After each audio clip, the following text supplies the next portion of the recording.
एकदम खुसीका साथ खानेपानी आयोजनको सफलताको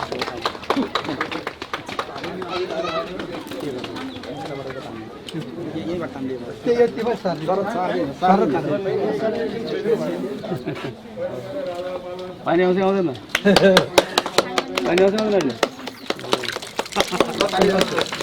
घोटाले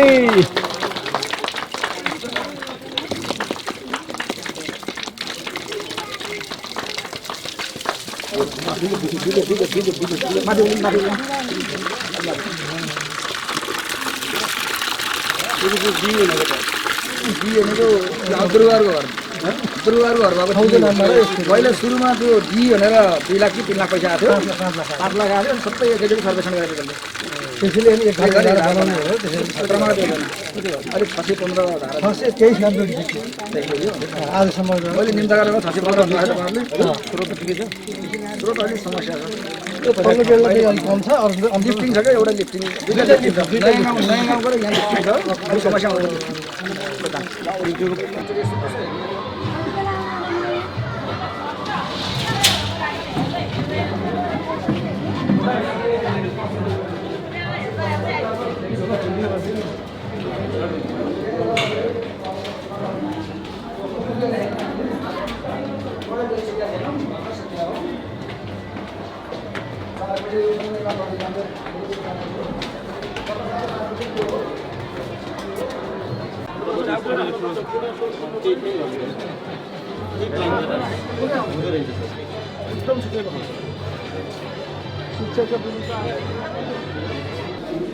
त्यो संयुक्त कार्यक्रम विद्यालय भवनको उद्घाटन विश्व नगरपालिका श्रेणी प्रवेशद्वार उद्घाटन र भोलिको डेली खानेपानी तथा सर्वसभा कार्यक्रमको उद्घाटन कार्यक्रमका अध्यक्ष विश्व नगरपालिका नम्बर 1 अध्यक्ष संविधान सभाका मान्य सदस्य विश्व नगरपालिकाका प्रमुख उपप्रमुखहरू जिल्ला प्रमुख जिल्ला अधिकारीज्यू सबै सुरक्षा निकायका जिल्ला प्रमुखहरू मञ्चमा रहनुभएका सबै अतिथि महानुभावहरू र उपस्थित सम्पूर्ण आदरणीय दिदीबहिनी दाजुभाइहरू र विद्यार्थी भाइ बहिनीहरू साथी पत्रकार साथीहरू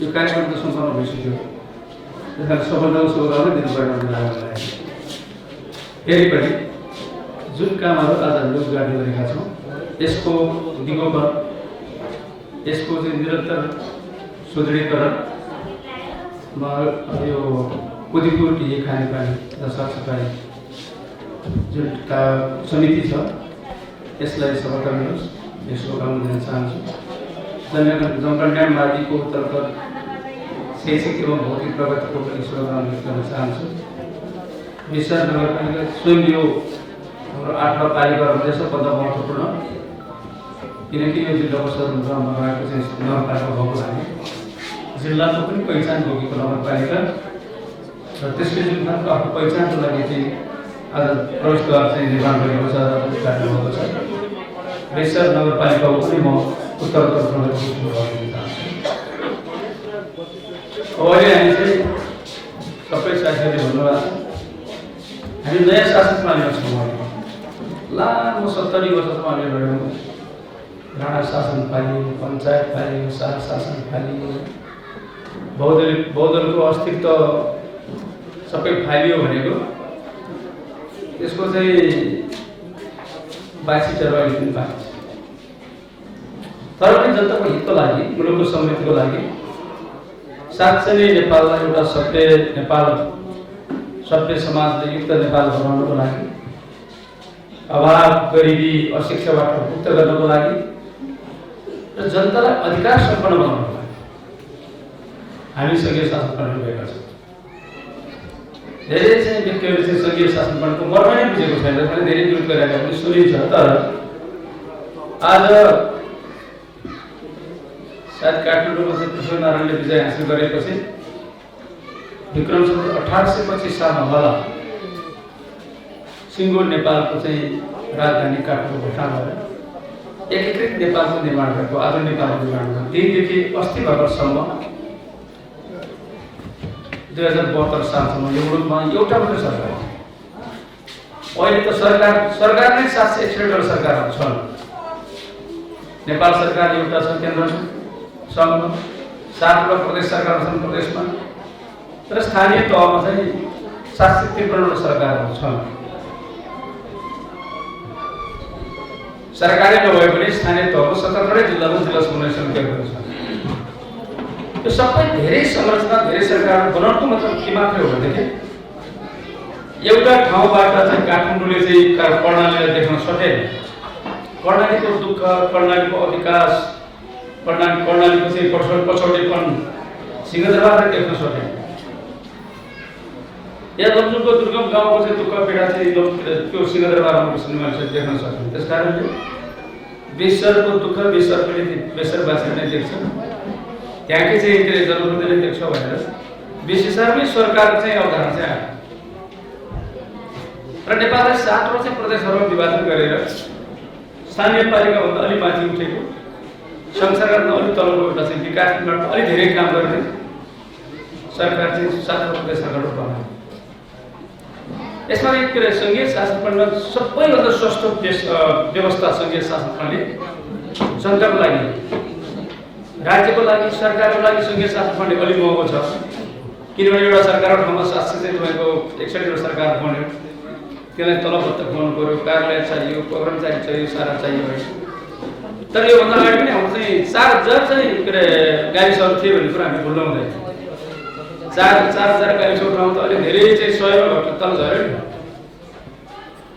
14 वटा अञ्चल त्यतिखेर पनि थिए, 5 वटा विकास क्षेत्र त्यति पनि थिए, त्यति अधिकारविहीन थिए। 5 वटा विकास क्षेत्र अधिकारविहीन थिए, 14 वटा अञ्चल अधिकारविहीन थिए, संरचनाहरू थिए, खर्च हुन्थ्यो सरकारको, तर त्यो उनीहरूले चाहिँ कुनै चाहिँ बजेट बनाउन सक्ने थिएन, राजस्व उठाउन सक्ने थिएन, अर्थात् त्यो चाहिँ त्यसले आफूलाई चाहिने कानुन आफूले बनाउन सक्ने थिएन। त्यसकारणले खर्च त हिजो जति छ आज पनि बढ्या हो, तर मान्छेले त्यो भनिदिन्छ सरकार धेरै हुन्छ, खर्च धेरै हुन्छ। जनताको लागि सबभन्दा सस्तो यो चाहिँ व्यवस्था हो। किनभने हिजो तपाईँ सानो मुद्दा मामिलाको लागि तपाईँ काठमाडौँ या चाहिँ अदालत पोखरा दौड्नु पर्ने या दौड्नु पर्ने या चाहिँ पुनःबाट जिल्लामा आउनुपर्ने। तर आज प्रत्येक चाहिँ गाउँपालिका नगरपालिकामा चाहिँ न्यायिक समितिहरू छन्, त्यसका उपाध्यक्षहरू, उपप्रमुखहरू, त्यसका चाहिँ न्यायाधीश छन्। न्यायिक समितिको संयोजक हुनुहुन्छ, 2 जना अरू सदस्यहरू हुनुहुन्छ, 3 सदस्य न्यायिक समितिको चाहिँ व्यवस्था छ। त्यो न्यायिक समिति भनेको समाजमा घटेका सानातिना झै झगडाहरू मुद्दा मामिलाहरू चाहिँ त्यसैले मिलाउने, मेलमिलाप चाहिँ गराउने। त्यसो गर्दाखेरि जनताको चाहिँ खर्च त बचिहाल्यो। जिल्लामा धाइ राख्नुपर्ने मुद्दाको लागि, या चाहिँ तपाईँको पुनरावृत्तिको लागि चाहिँ पोखरातिर धाइ राख्नुपर्ने, या चाहिँ काठमाडौँमा सर्वोच्च अदालतलाई काठमाडौँ धाइ राख्नुपर्ने, यो झन्झट चाहिँ समाप्त गर्यो। त्यस कारण जनताको खर्च घट्यो, जनताको लागि सजिलो भयो, जनताको लागि घर घरमा चाहिँ न्यायालय आयो भन्नु थियो, अदालत आयो भन्ने चाहिँ अर्थ लाग्छ यसको। त्यस्तै प्रकारले जनता चाहिँ सरकार चाहिँ अब गाउँ गाउँमा छ, नगर नगरमा छ। त्यो सरकारले आफ्नो बजेट आफै बनाउँछ, माथिबाट चाहिँ थोरै बजेट पठाइदिन्छ। कतिपय आफ्नो चाहिँ कर आफैले उठाउन सक्छ, राजस्व आफैले उठाउँछ, कतिपय विषयमा आफूलाई चाहिने काम आफूले गराउँछ। त्यस कारण यो चाहिँ तपाईँले धेरै चाहिँ 300-400 मिटरको पाइपको लागि हिजो काठमाडौँ जानु पर्थ्यो, आज तपाईँले चाहिँ आफ्नो वडा कार्यालयमा पाउनुहुन्छ। हिजो चाहिँ जग्गा चाहिँ पास गर्नु पऱ्यो भने तपाईँ के हुन्छ, बेसर गाउँको चाहिँ उहाँ बिचौरको या चाहिँ बाहुडाँडाको उहाँ डरेकै कुनाको मान्छे पनि बेसर आउनु पर्थ्यो। आज डरे कुनाको मान्छेलाई कसैको वडा कार्यालय सबैको चाहिँ खर्चको चाहिँ सुन्न पाउनुहुन्छ, राजीनामा पास हुन्छ, रजिस्ट्रेसन पास। यो तपाईँको लागि सजिलो हो कि तपाईँको लागि तपाईँको आँगनमा सरकार आएको प्रत्यापत्ति हो कि तपाईँले चाहिँ आफ्नो जग्गा चाहिँ पास गर्नलाई चाहिँ बेसरमा 2-3 दिन बस्नु पर्थ्यो, आज तपाईँको वडा कार्यालयबाट सम्पन्न हुन्छ। बेसर आउने खर्च, बेसरबाट चाहिँ फर्किने खर्च त्यो बच्छ नि त्यो। त्यस कारणले सङ्घीय शासन प्रणाली जनताको लागि सस्तो, सरल र नजिकको चाहिँ व्यवस्था। अनि तपाईँको गुमानसिंह अर्याल जो यहाँको प्रमुख हुनुहुन्छ, या चाहिँ बलराम श्रेष्ठ जो वडा या अरू बेलामा या न्याय चाहिँ सम्पादन गर्ने बेला तपाईँको उपप्रमुखहरू, उपाध्यक्षज्यूहरूले थाहा पाउन सक्नुहुन्छ, सुन्न सक्नुहुन्छ। त्यसैको तुलनामा अहिले भनिरहँदाखेरि देवगुरुजी जो यो जिल्लाबाट प्रतिनिधित्व गरेर चाहिँ तपाईँको काठमाडौँ जानुभएको छ, उहाँले काठमाडौँमा के गरेछ, कहाँ हिँडेछ, को खान्छ तपाईँलाई थाहा हुन्छ। जति कुरा तपाईँले बलराम श्रेष्ठको चाहिँ सबै गतिविधि तपाईँले देख्नुहुन्छ आफ्नो आँखाले यहाँ, जति चाहिँ गुमान सुकर चाहिँ आफ्नो आँखाले यहाँ देख्नुहुन्छ, माथि काठमाडौँमा पुगेको चाहिँ तपाईँको प्रतिनिधिको चाहिँ धेरै गतिविधि तपाईँलाई थाहा हुन्छ। त्यस कारण तपाईँले आफ्नो चाहिँ के चुनेको चाहिँ स्थानीय तहको प्रतिनिधिलाई तपाईँ नजिकै आँगनैबाट देखेर आफ्नै मजुरीबाट चाहिँ देख्न सक्नुहुन्छ। त्योभन्दा अलिक माथि तपाईँले यो जिल्लाबाट यो निर्वाचन क्षेत्रबाट जिताएर पठाएको म प्रतिनिधित्व मैले मुख्यमन्त्री छु। म तपाईँलाई आभार व्यक्त गर्न चाहन्छु, तपाईँलाई धन्यवाद दिन चाहन्छु। 3 वर्ष पछाडि भयो पनि तपाईँले जिताएको भए म मुख्यमन्त्री हुन सक्ने थिएन। तर मुख्यमन्त्री भएर म जे काम गरिरहेको छु, तपाईँले केपीले गरेको कामले माथि चाहिँ नेपाल सरकारको प्रधानमन्त्रीले गरेको काम जति तपाईँले थाहा पाउनुहुन्छ नि, जति तपाईँले देख्नुहुन्छ त्योभन्दा धेरै काम, धेरै चाहिँ कुरा चाहिँ यो प्रदेशको मुख्यमन्त्रीको तपाईँले थाहा पाउनुहुन्छ। किनभने काठमाडौँबाट पोखरा तपाईँसँग धेरै नजिक छ, धेरै विषय संरचना हिसाबले नजिक छ, त्यो सरकारको चाहिँ राजनीतिक हिसाबले नजिक छ, भूगोल हिसाबले नजिक छ। तपाईँ आफ्नै प्रतिनिधि त्यहाँ प्रदेशको मुख्यमन्त्री भएको छ। यो सङ्घीय शासन प्रणालीको कमाल हो। सङ्घीय शासन प्रणालीमा मात्रै जनता चाहिँ बलिया हुन्छ र अर्को निर्वाचन आउँदाखेरि चाहिँ आफूले निर्वाचन गरेर पठाएको जनप्रतिनिधिले अनैतिक काम गर्यो भने, भ्रष्टाचार गर्यो भने, व्यभिचार गर्यो भने या विकासमूलक काम यथोचित चाहिँ पहल गर्न सकेन भने आफ्नै आँखाले देखेको भने त्यसलाई रोज्न चाहिँ, त्यसलाई फाल्न या त्यसलाई फेरि पुनः चाहिँ मतदान गर्न तपाईँलाई पनि सहज हुन्छ। त्यसले चाहिँ लोकतन्त्र बलियो बनाउँछ। र हामीले स्थानीय तहमा चाहिँ प्रदेश सरकारको मुख्यमन्त्री फेरिन सक्छ, दलबदल हुने बित्तिकै प्रधानमन्त्री फेरिन सक्छ।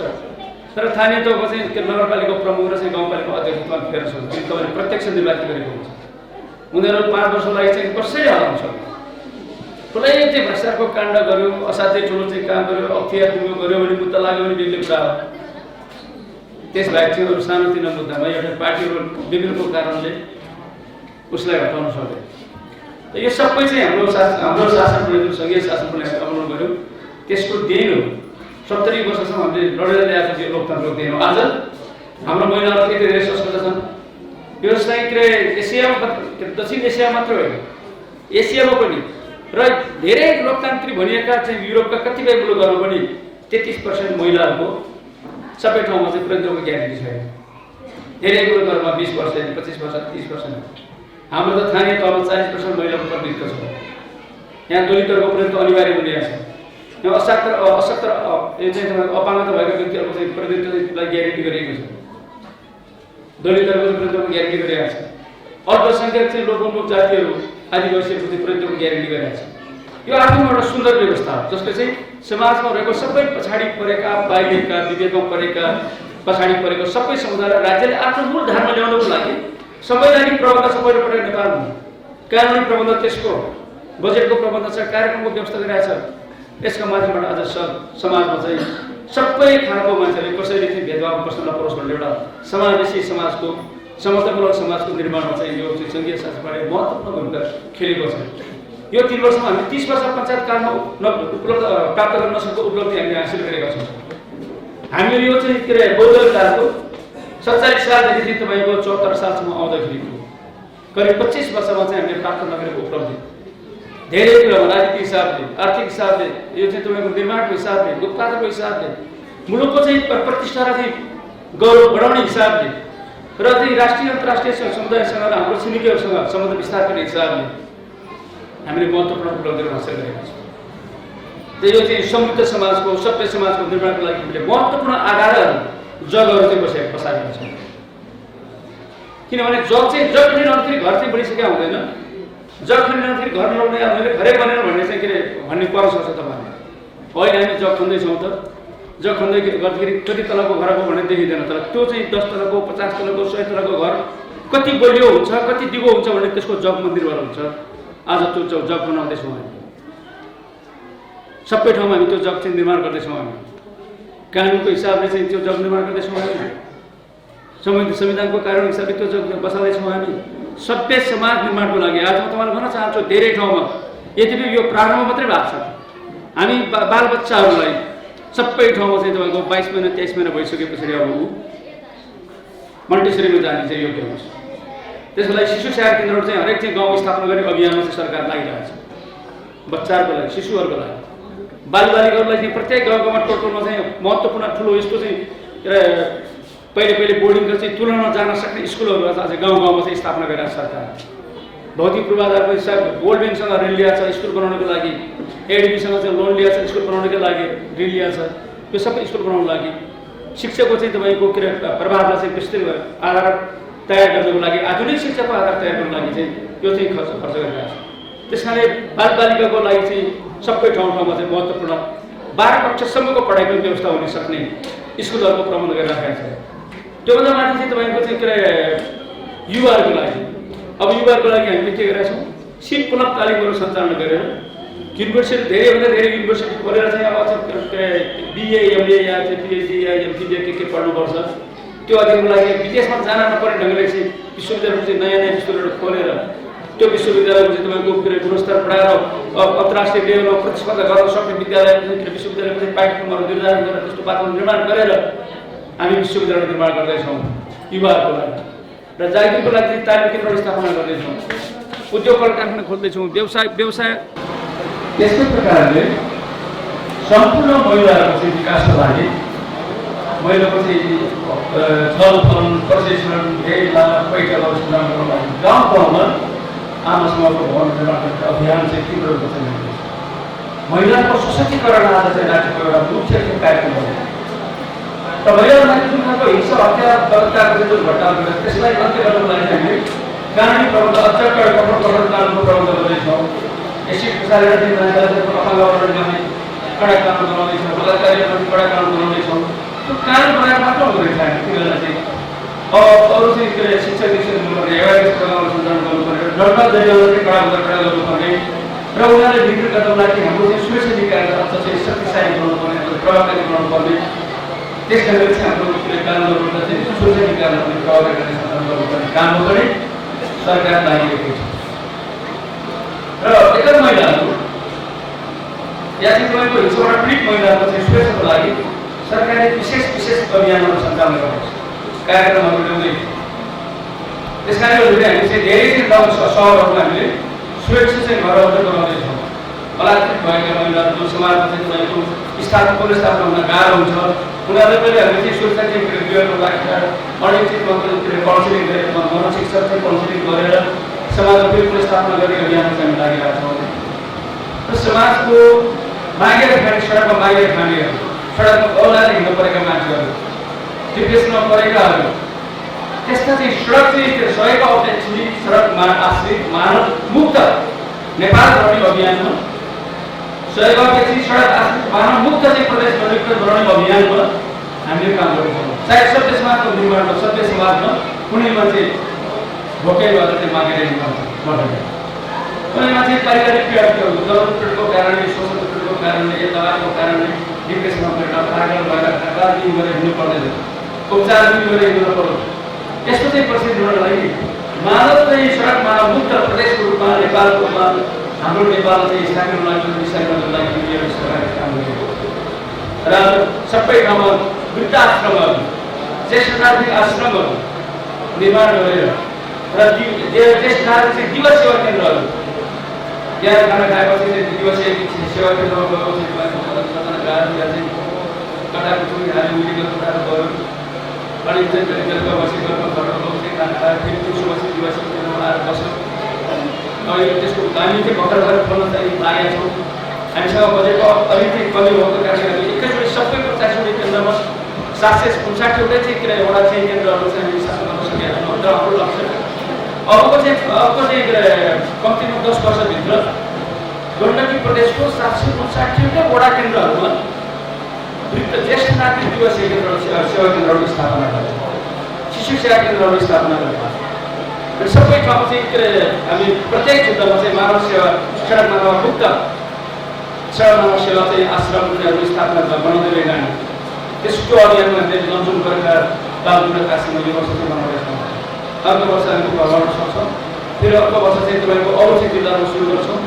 हामी कमसेकम यो 3 वर्षभित्र चाहिँ 11 जिल्लाहरूमा सम्बन्ध बनाएर मुस्तामा धेरै लक्षणवाद केन्द्र हुन सक्छौँ। 9 जिल्लाहरूमा मानव सेवा आश्रमका चाहिँ भवनहरू निर्माण गरेर तत्त जिल्लामा सडकमा देखा परेका मानिसहरूलाई हामीले चाहिँ ल्याएर त्यो मानव सेवा आश्रममा चाहिँ उनीहरूको लालन पालन गर्ने उपचार गर्ने काम चाहिँ हामी गर्छौँ। यो सभ्य समाज निर्माणको एउटा अभियान हो।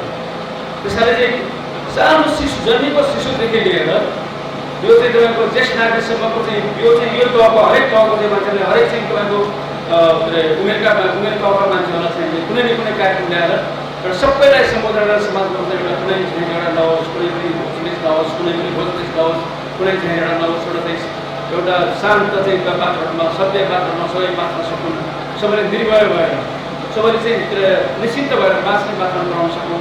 यो अभियानमा चाहिँ हामी लागेका छौँ। यो अभियानमा चाहिँ सङ्घ सरकार, प्रदेश सरकार र स्थानीय सरकारहरू सबै लागेका छन्। कारण यो सङ्घीय शासनबाट महत्त्वपूर्ण कुरा समाजलाई सभ्य समाज कसरी गर्न सकिन्छ भन्ने कुरा महत्त्वपूर्ण कुरा यसको चाहिँ हुन्छ। किनभने आज दुनियाँमा हरेक वर्ष निस्किरहेका हुन्छ, रेकर्डहरू निस्किरहेका, तथ्यहरू निस्किरहेका हुन्छ।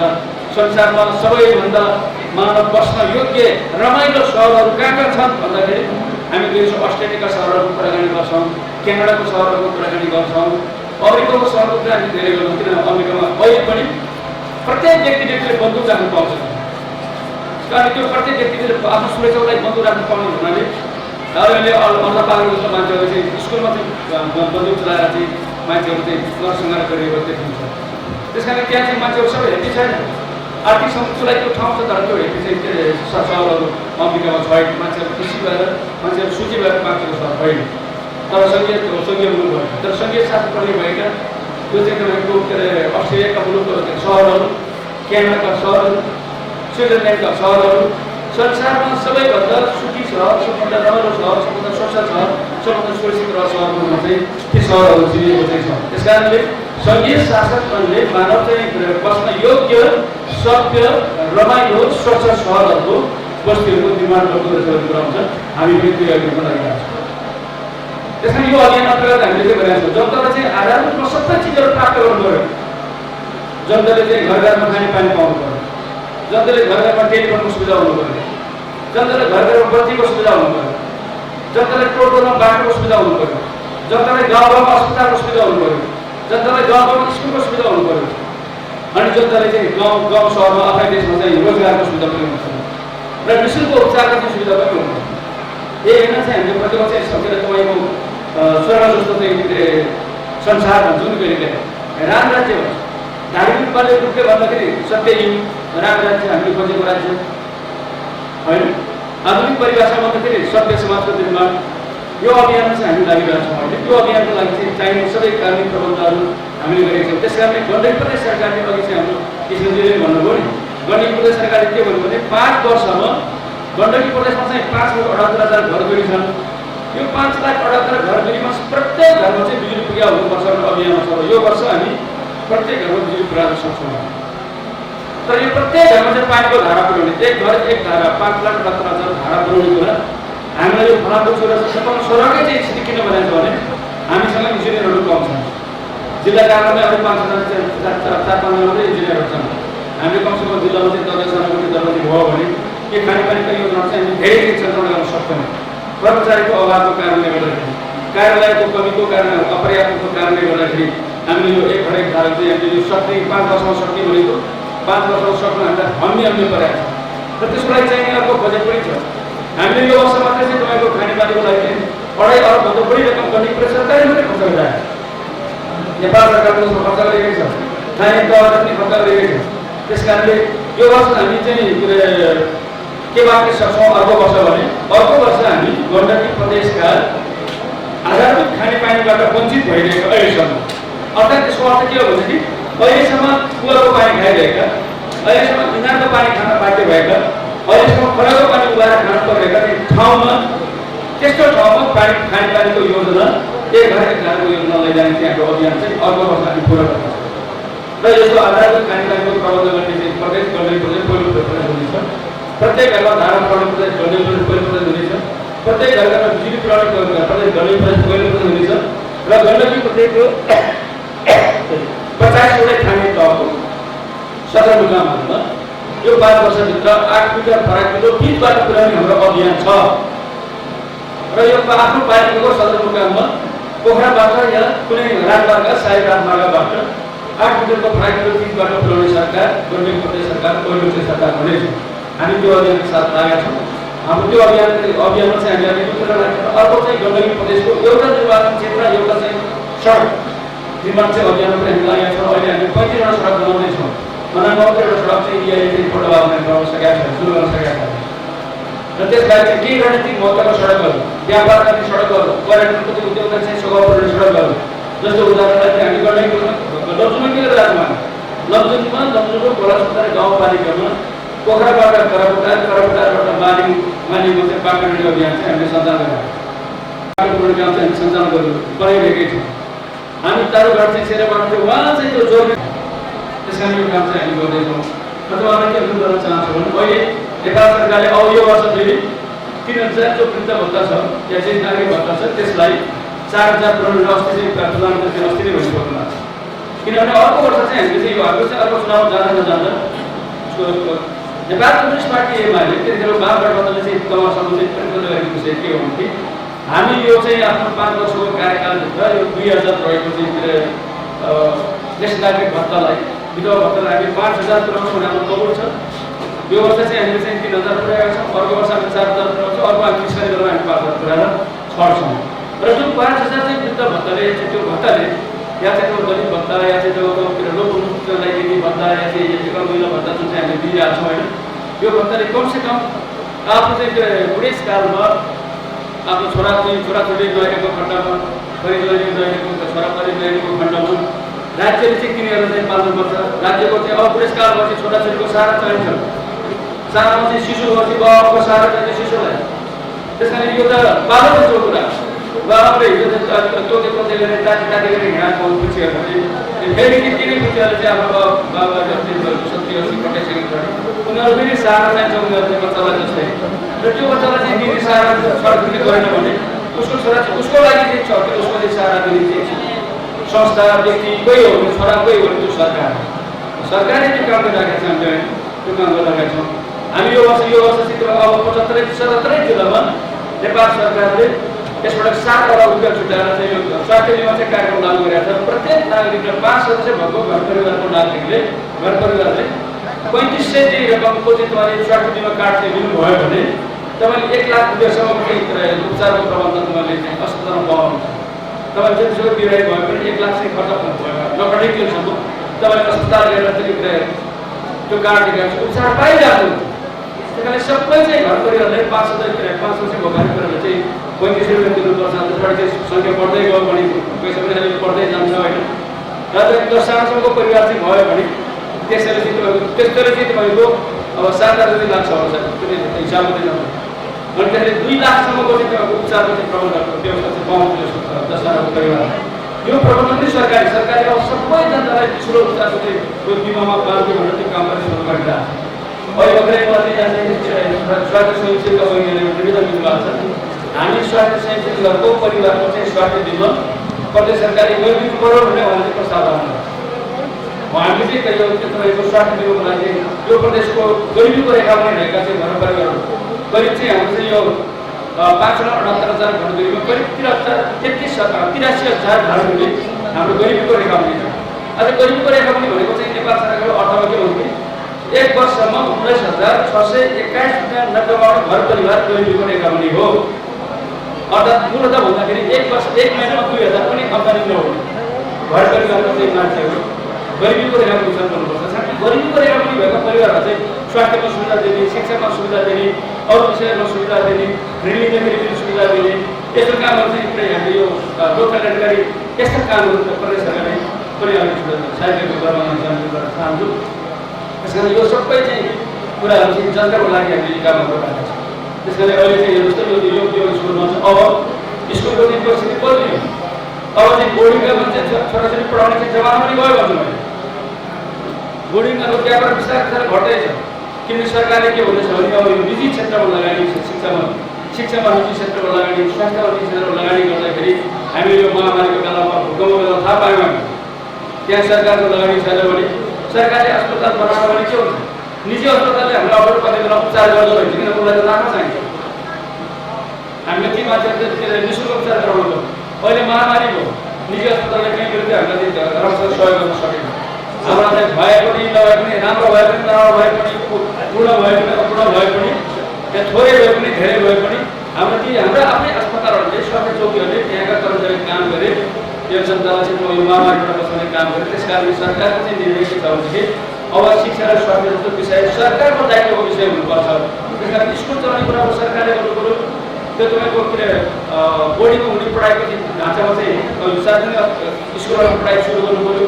अब चाहिँ यो सर यो अहिले चाहिँ 500 भन्दा बढी विद्यार्थीहरू छ भनेपछि 500 भन्दा बढी विद्यार्थीहरू चाहिँ यो उनीहरूको अब चाहिँ बोर्डिङमा चाहिँ के सार्वजनिक विद्यालय सामुदायिक विद्यालय पनि अब चाहिँ स्कुलको विद्यार्थीहरूको साथमा घरमा पुर्याउन लागेको लिन जाँदाखेरि अब कस्तो हुन्छ। बसको प्रबन्ध गर्नुपर्छ, सबै ठाउँमा पुस्तकालयको राम्रो प्रबन्ध गर्नुपर्छ, ल्याबको राम्रो प्रबन्ध गर्नुपर्छ। अहिलेसम्म हाम्रो गण्डकीको सङ्ख्या थाहा छ प्लस एसएलसी पास गरेका एसई पास गरेका विद्यार्थीहरूमध्ये प्लस 2 मा पढेका विद्यार्थीहरू 19% मात्रै छ।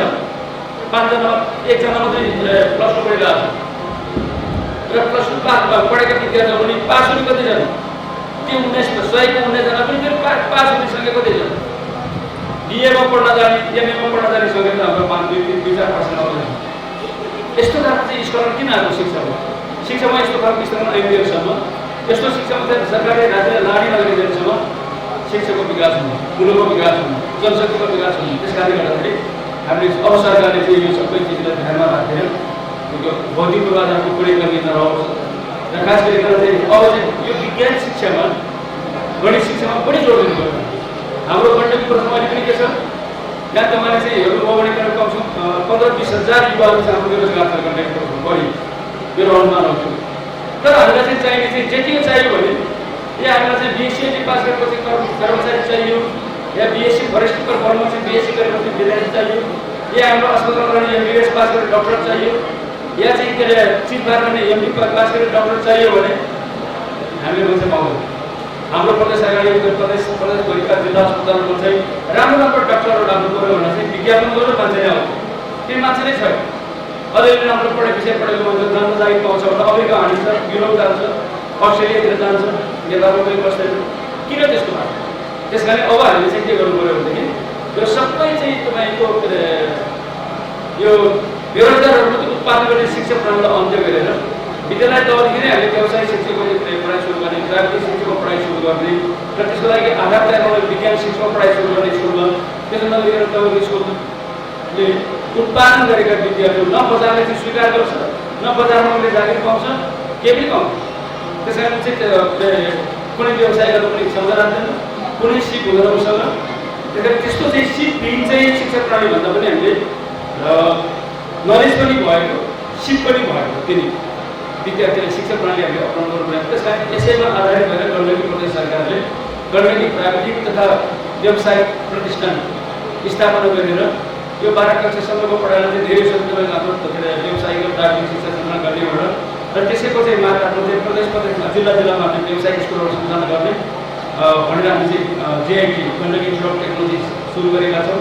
र त्योभन्दा माथि जतिको चाहिँ उच्च शिक्षामा खास गरेर डाक्टर पढ्ने या चाहिँ इन्जिनियर पढ्ने या चाहिँ यो कृषिको चाहिँ विज्ञहरू उत्पादन गर्ने, डेभलपमेन्ट विज्ञहरू उत्पादन गर्ने, यो जनशक्ति उत्पादन गर्नको लागि त्यस्तो पढ्ने चाहिँ ठाउँमा उच्च शिक्षामा आधारभूत गरिब जनताका छोराछोरी पनि पहुँच पुगोस् भनेर उनीहरूले पनि त्यो पढ्न पाउन्, राज्यले चाहिँ त्यो पढ्ने व्यवस्था गरोस् भनेर गर्नुपर्छ भनेर हामीले गण्डकी विश्वविद्यालय सार्वजनिक गरेका छौँ।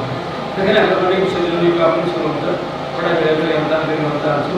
अब अन्तिममा के भन्न चाहन्छु भनेदेखि हामी अहिले चाहिँ यो पूर्वाधार निर्माणमा चाहिँ सबभन्दा धेरै खर्च गरिरहेका छौँ।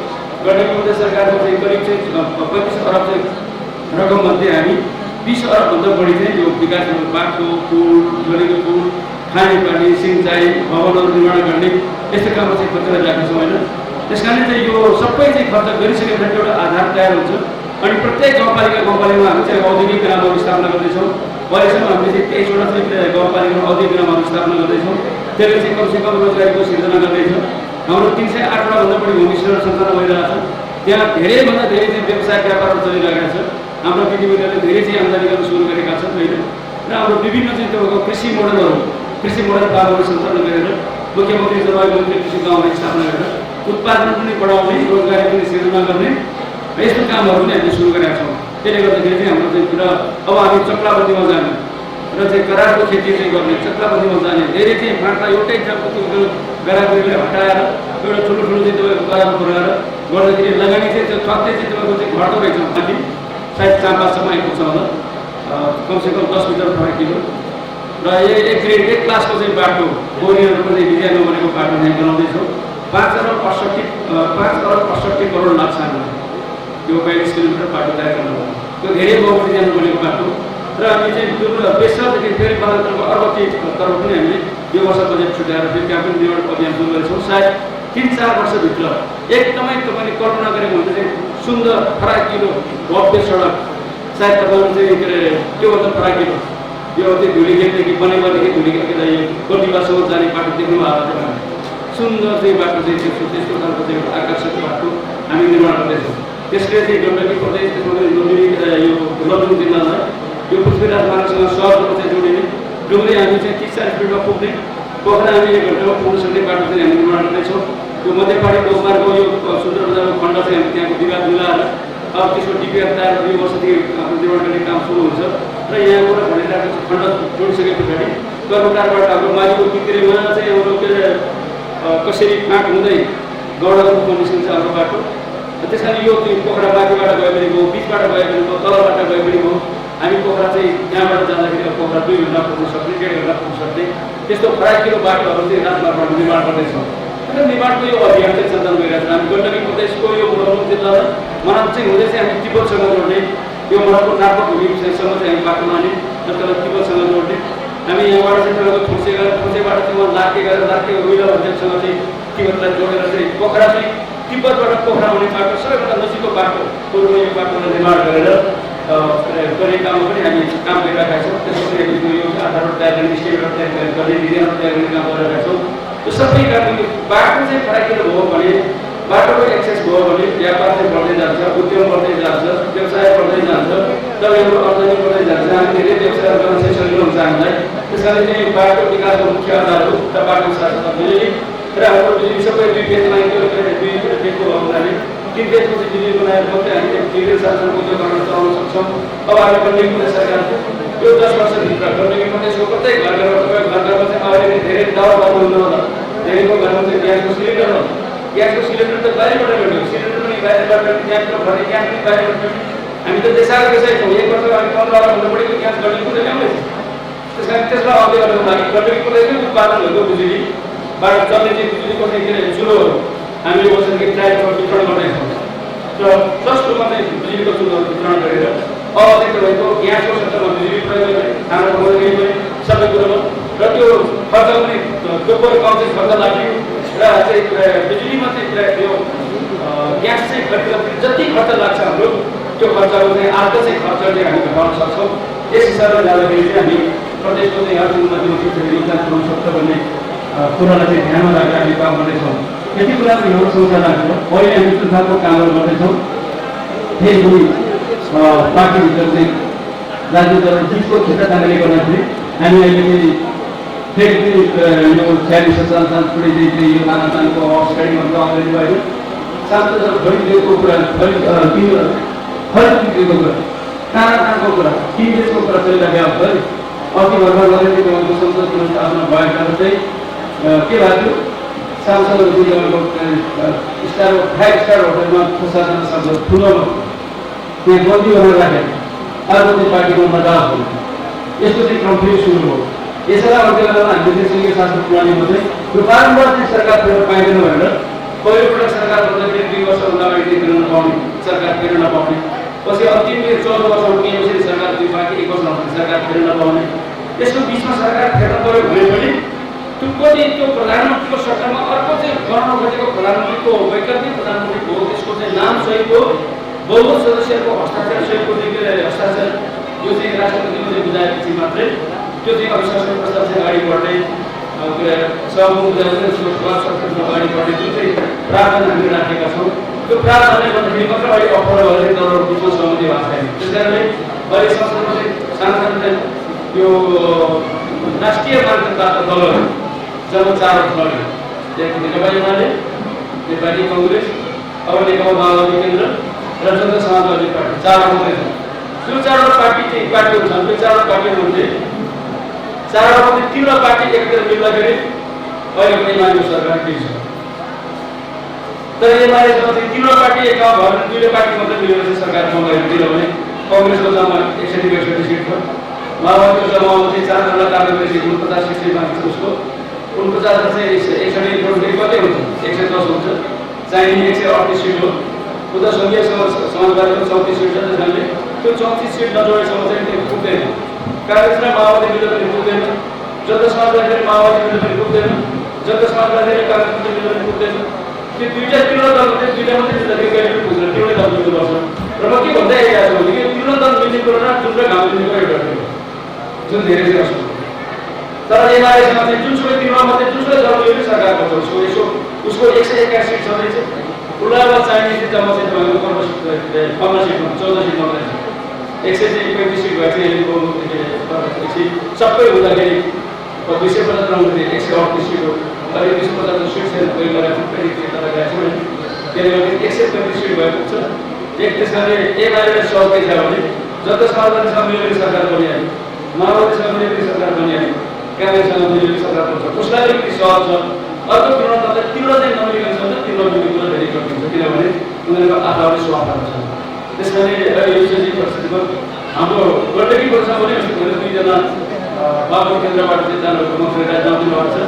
तर उहाँले सरकारले दिइआएको समर्थन अहिलेसम्म फिर्ता भएको छैन। हामीले सरकारले बन्दाखेरि गएर विश्वासको मत दिँदाखेरि राष्ट्रिय जनमोर्चा माओवादी केन्द्रमा चाहिँ एमालेको समर्थन प्राप्त भएको थियो। त्यो सबै समर्थन हुँदाखेरि 35 सिट प्राप्त गरेको चाहिँ तपाईँको 60 सिटमा अहिले 35 सिटमा चाहिँ तपाईँको 12 सिट राखेको गएको छ, 11 सिट र अहिले चाहिँ हामी 31 सिटको चाहिँ आधारमा छौँ। अहिलेसम्म चाहिँ गण्डकी सरकारको चाहिँ जस्तै राजनीति पनि त्यो चाहिँ सरकार किनेर स्थितिमा छैन। राष्ट्रिय जनमोर्चाले समर्थन फेरि लियो भने फेरि कुरा हो। तर यो स्थितिमा छ अहिले हामी यो जनतामा चाहिँ यो गलत मेसेज सन्देश नजाओस्, यो पार्टीहरू चाहिँ के अरे 5 वर्षतिर सरकारसँग बसेको भन्ने कुरा चाहिँ सुन्न नपरोस्। र खालि चाहिँ पार्टीहरू मिलेर सरकार चलाउन चाहिँ जानुहोस्, मिलेर सरकार चलाओस्। 5 वर्षतिर जनताका लागि विकासका कामहरू गरौँ, सेवाका कामहरू गरौँ, उन्नतिका कामहरू गरौँ, यो गरिबी निवारण गर्ने काम गरोस् है, रोजगारी सृजना गर्ने काम गरोस्, उत्पादन बढाओस्, यो पेसा कामको अन्त्य होस् भन्ने चाहिँ जनताको चाहना केन्द्र छ भने हामी चाहिँ राजनीतिकहरू नेताहरूको चाहिँ ढुङ्गो बनाएको कार्य गर्ने, शिक्षाकालीको कार्य गर्ने हामी ठाउँमा छौँ। त्यस कारण हामी सबैले खर्चाली गर्नुपर्नेछ, मिलेर चाहिँ काम गरेर मिलेर काम गरेर हिँड, मिलेर चाहिँ देशको विकास गर, जनताले दिएको पेमेन्ट दिए भनेर चाहिँ जनताले खबरदारी गर्नुपर्ने दिन पनि आएको छ। यति कुरा हाम्रो समस्या लागेर अब गण्डकी प्रदेश सरकारसँग बाबु पनि हामी खानेपानी अवको भने थोरै पैसा उठाउनुपर्छ। त्यो के को लागि? त्यो सरकारको लागि हो, त्यो तपाईँको लागि। अब यसको चाहिँ मर्म समार गर्नुपर्ने हुन्छ। यत्रो 650 घरमा चाहिँ पानीको वितरण गर्ने, पानी खाने भाषाको के अरे ठाउँ ठाउँमा चाहिँ युके घरलाई छोड्नुपर्ने यो काम पनि कर्मचारी राख्नुपर्छ। त्यसले गर्दा चाहिँ मर्म समार गर्ने रोडबाट फेल गर्ने हुनसक्छ। सानोतिनो कुराहरू तपाईँले आफूले गर्नुपर्छ, सरकारले गरेर ठुलो मर्म समार थप्दै धारा चाहिँ के थप्नु पऱ्यो, त्यो हामीलाई भन्नु पर्छ। तपाईँले मुख चाहिँ के बढाउनु पऱ्यो, पानी अथवा स्रोत बढाउनु पऱ्यो भने त्यो हामीलाई भन्नु पर्छ। तपाईँले ठुल्ठुलो चाहिँ मेसिनहरू किन्नु पऱ्यो, ठुल्ठुलो चाहिँ ट्याङ्कीहरू बनाउनु पऱ्यो, त्यो हामीलाई भन्नु पर्छ। हामीले बनाउनु कति बनाउने हाम्रो जिम्मेवारी छ, हाम्रो दायित्व छ। तर सानोतिनो कुराहरू चाहिँ आफ्नै व्यवस्थापन गऱ्यो भने के हुन्छ? तपाईँको त्यो के अरे राष्ट्रिय वन चाहिँ सरकारी वनको रूपमा चाहिँ रहिरहेको भयो, समुदायले त्यसको व्यवस्थापन गरेको भयो, अहिलेसम्म हरियाली पनि सबै सकिसकेका हुन्छ, सकिसकेका छ। त्यसमा समुदायले व्यवस्थापन गर्ने, आफ्नो चाहिँ पानीको लागि आफूले काम गर्ने, आफूले व्यवस्थापन गर्ने काम गर्नुभयो भने हामी थोरै खर्चले राम्रो चाहिँ काम गर्छौँ। अब अर्को दिन 5 वर्षपछि प्रदेश सरकारको अभियान के छ, सबै घर घरमा धारा पुऱ्याइसकेपछि यो हामीले खाइआएको चाहिँ पानी त्यो शुद्ध पानी हो, त्यो स्वच्छ पानी पनि होइन। यिनीहरूमा फलाफल चाहिँ धाराको कुवाको भन्दा त त्यो साफ सफा हो यो, तर पनि यो सफा होइन। त्यहाँ कतिपय हामीले खाना नभए चाहिँ के अरे खनिज पदार्थ मिसिएका हो, तत्त्वहरू मिसिएका हुन्, त्यसलाई चाहिँ हामीले चाहिँ तपाईँको छुट्याउन सकेका छैन। तपाईँले जुन सफलता दिएको छ तपाईँहरू चाहिँ यो खासै 23 घरको चाहिँ धेरै धेरै बधाई दिन चाहन्छु, उनीहरूले सफलता प्राप्त गर्नु भएको छ। र विद्यालयको प्रयोगले कामना गर्छु। कमसेकम अब आदर्श विद्यालय बनाउने हामी अभियानमा छौँ। सामुदायिक शिक्षक गुणस्तर कसरी बढाउने होला भनेर यसबाट हामीले विद्वानहरूलाई राखेर एउटा चाहिँ छलफल पनि चलाउनेछौँ र उहाँले के सुझाव दिनुहुन्छ त्यसको आधारमा विद्यालयको त्यहीतिर पढाइ सार्वजनिक स्कुलको पढाइलाई कसरी व्यवस्थित गर्ने कसरी गुणस्तरीय बनाउने भन्ने अभियानमा पनि हामी छौँ। नौनै स्कुलहरू हामी विशेष सहयोग कुरा पनि गरेका छौँ। हामीले विज्ञानको पढाइ चाहिँ सञ्चालन गर्ने स्कुलहरू हामीले पनि भनेका छौँ। करिब चाहिँ 1300 भन्दा बढी चाहिँ तपाईँको माध्यमिक विद्यालय चाहिँ यो गण्डकी प्रदेशमा, तर त्यसमा चाहिँ 209वटा विद्यालयमा मात्रै साइन्सको पढाइ विज्ञानको पढाइ हुन्छ। त्यस कारण चाहिँ हाम्रो चाहिँ यो उच्च स्तरको प्राप्ति जनशक्ति धेरै नै अभाव छ। हामी बजारले जे जनशक्ति गरिरहेको छ त्यो हामीसँग छैन। र हाम्रो चाहिँ स्कुलहरू चाहिँ बेरोजगार उत्पादन गर्ने फलकले केन्द्रहरूको चाहिँ उत्पादित भएका छन्। हाम्रो सबै क्याम्पसहरू त्यसरी छ, या त एजुकेसनल पढाइ हुन्छ प्लस टूमा, या त चाहिँ हाम्रो क्याम्पसहरू या त चाहिँ हाम्रो एजुकेसनल पढाइ या त कमर्सको पढाइ, त्यहाँ साइन्सको पढाइ नै छैन। हामीलाई शिक्षक धेरै चाहिएको छ जो कि बालबाल उत्पादन गरेर बजारले खोजेको छ। अर्कै एकैचोटिको आधी एकैचोटि भनौँ जस्तो भएको छ हाम्रो शिक्षा प्रणाली, त्यसलाई अन्त्य गर्नुपर्नेछ। यो काममा पनि तपाईँको ध्यान जाओस्। यति कुरा यहाँ समस्या राखेर यहाँले आज चाहिँ 3-3वटा कार्यक्रमको चाहिँ संयुक्त रूपमा उद्घाटन गर्ने अवसर मलाई दिनुभएर मलाई जुन हौसला प्रदान गर्नुभएको छ त्यहाँ आभार व्यक्त गरेर फेरि एकपल्ट यो